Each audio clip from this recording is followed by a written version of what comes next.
ഞങ്ങളിന്ന് പോയത് പെസിഫിക് മോളിലായിരുന്നു. കാരണം എൻ്റെ മെയിൻ ഫോക്കസ് എന്ന് പറഞ്ഞാൽ അവിടുത്തെ സ്റ്റുഡിയോയിൽ പോകാനായിരുന്നു. കാരണം ഡൽഹി വന്നിട്ട് ഞാൻ സ്റ്റുഡിയോയിൽ ഇവിടുത്തെ പോയിട്ടേ ഇല്ല. അപ്പോൾ അവിടേക്ക് ഒന്ന് കണ്ട് നോക്കാനായിരുന്നു. ഇവിടെ കളക്ഷനൊക്കെ ഉണ്ടായിരുന്നു, അത്യാവശ്യം കുഴപ്പമില്ലായിരുന്നു. ബാഗ്സിനും ഇയറിങ്സിനും ഒക്കെ നല്ല കളക്ഷൻ ഉണ്ടായിരുന്നു. പിന്നെ അത് കഴിഞ്ഞ് നമ്മുടെ ലിപ്സ്റ്റിക്കിൻ്റെ സെക്ഷനിൽ പോയപ്പം അത്യാവശ്യം നല്ലതൊക്കെ ആയിരുന്നു. പിന്നെ നെയിൽ പോളിഷിന് അടിപൊളി സെലക്ഷൻ ആയിരുന്നു ഗൈസ്.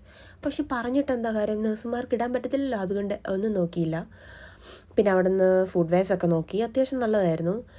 പിന്നെ ഡ്രസ്സിൻ്റെ സൈഡിലൊക്കെ പോയപ്പോഴത്തേക്ക് ഡ്രസ്സൊന്നും വലിയ ഇഷ്ടപ്പെടാഞ്ഞുകൊണ്ട് പിന്നെ അതൊന്നും നോക്കിയില്ല. പിന്നെ ഈ മിററൊക്കെ കാണുമ്പോഴത്തേക്ക് എന്തായാലും മിറർ സെൽഫി അല്ലെങ്കിൽ മിറർ വീഡിയോ പിന്നെ അത് മുഖ്യമാണല്ലോ. പിന്നെ അതൊക്കെ കുറച്ചിങ്ങനെ എടുത്ത് കഴിഞ്ഞപ്പോഴത്തേക്ക് പിന്നെ ഞങ്ങൾ അവിടെ നിന്ന് ഇറങ്ങി. ബോറടിച്ചതുകൊണ്ട് പിന്നെ വേറൊരു ഞങ്ങളുടെ ഒരു മോളുണ്ട്, ഞങ്ങളുടെ അടുത്ത് തന്നെ ഒരു മോൾ, അവിടെ വന്നു.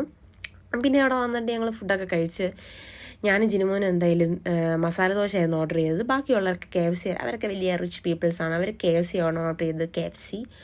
പിന്നെ ഞങ്ങൾ ഫുഡൊക്കെ കഴിച്ച് എൻജോയ് ചെയ്ത് കുറച്ച് കഴിഞ്ഞപ്പോഴത്തേക്ക് അവർ പറഞ്ഞു അവർക്ക് രണ്ടുപേർക്ക് മുടി വെട്ടണമെന്ന്. പിന്നെ അത് കഴിഞ്ഞ് അവിടെ നിന്ന് ഇറങ്ങി മുടി വെട്ടാൻ പോയപ്പോഴത്തേക്ക് അവർ പറഞ്ഞു ഇവിടെ ഒരാൾ മുടി വെട്ടിക്കഴിഞ്ഞാൽ ഒരാൾക്കും കൂടെ സ്പാ ചെയ്യാനുള്ളൊരു ഫ്രീ സെറ്റപ്പൊക്കെ ഉണ്ടെന്ന്. പിന്നെ ഒന്നും നോക്കിയില്ല. പിന്നെ അവർ മുടി വെട്ടിയൊക്കെ റെഡിയാക്കാൻ ഇരുന്നപ്പോഴത്തേക്ക് അവർ പറഞ്ഞു സ്പാ ചെയ്യുന്നതായിരുന്നു ചോദിച്ചു. അപ്പോൾ ഞാൻ പറഞ്ഞു ഞാൻ ചെയ്യാമെന്ന് പറഞ്ഞു. അങ്ങനെ പിന്നെ ഞാനിരുന്നു സ്പായൊക്കെ ചെയ്യുമ്പോഴുന്ന ഇടയ്ക്കിടയ്ക്ക് ഈ സ്പാ ഒക്കെ ചെയ്യുന്നത് നല്ലതാണ് ഗൈസ്, മുടിക്കൊരു എനർജി കിട്ടും. നല്ലതായിരുന്നു സ്പായൊക്കെ ചെയ്ത്. പിന്നെ അവിടെ നിന്ന് ഇറങ്ങി. ഇതാണ് എൻ്റെ അശ്വതി എസ് കുമാർ, ഇത് സാന്ദ്ര ജോഷി, പിന്നെ ഇതാണ് ഞാൻ. പിന്നെ ഞങ്ങൾ അതൊക്കെ കഴിഞ്ഞ് അവിടെ നിന്ന് ഇറങ്ങി. അപ്പോൾ ഇതൊന്നും ഇത്രയൊക്കെ ഉള്ളൂ. ബൈ.